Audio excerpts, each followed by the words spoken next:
की या माईकवर माझ्या या मार्गामध्ये येणारा आणि जरी सेवक असेल अंगठा झाप जरी असेल त्याने हवंच आ नसन समजत तर या मार्गाविषयी अतिशय असं सुंदर मार्गदर्शन केलं पाहिजे म्हणून सर्वप्रथम बाबाला कळत होतं, सुचत होतं, समजत होतं. म्हणून हा मानाचा मुद्रा ज्ञानेश्वर भाऊ आपल्या महानत्यागी बाबा जुमदेवजीने आपल्याला दिलेला आहे.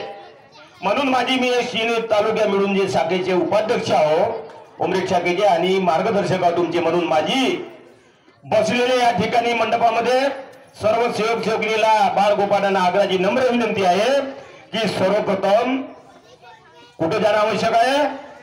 चर्चा बैठकीला. या भगवंताच्या शाळेला मान देणं खूप महत्वाचं आहे. या शाळेमध्ये जाणं खूपच अत्यंत गरजेचं आहे. आज आमच्या ज्ञानेश्वर भाऊला या ठिकाणी उभं केलं तर ज्ञानेश्वर भाऊला वाटते का बोलावं का नाही, पण परपंच साधून परमार्थ अध्यक्ष साहेब आपल्याला करायचे आहे. परपंच साधते हो परमार्थ करो. म्हणून आपल्या महानत्यागी बाबा जुमदेवजीनं अरे आपली परिस्थिती कोण दिवस येईल कसा मार्गात येण्याचा अगोदरचा एक दिवस माणसानं ठरवायचा आणि आज या ठिकाणी आज आपल्या 9व्या हवनाचा या ठिकाणी आमच्या ज्ञानेश्वर भाऊच्या घरी हा दिवस बघा ते आठवण आपण केली पाहिजे.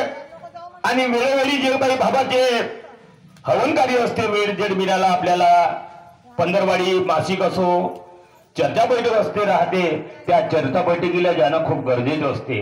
आणि त्याच्यातून आपल्याला ज्ञान परस मरस योगी हा बाबांनी ज्ञान दिलेलं आहे आपल्याला.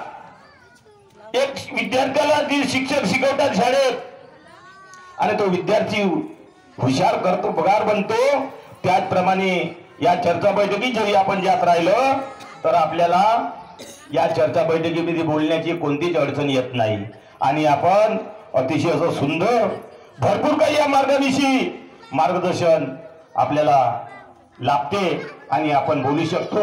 म्हणून माझी 10 बोटाची आग्रहाची नम्र विनंती आहे सर्वांना की चर्चा बैठकीला आपल्या बाबाच्या भवनामध्ये येणाऱ्या 28 तारखेला चर्चा बैठक आहे.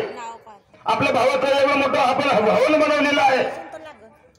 गिरड रोडवर आपल्या बाबाचं हवन बनलेलं आहे. 3 ते 4:30 वाजेपर्यंत तिथं चर्चा बैठक असते. पंधरवाडी शनिवारला चर्चा बैठक असते. आता येणाऱ्या 28 तारखेला तिथं चर्चा बैठक आहे 3 ते 4:30 वाजेपर्यंत. सर वेळ जरी मिळाला तर आपण त्या चर्चा बैठकीला जाण्याची कृपा करावी अशी माझी आग्रहाची नम्र विनंती आहे. धन्यवाद ज्ञानेश्वर भाऊ. यानंतर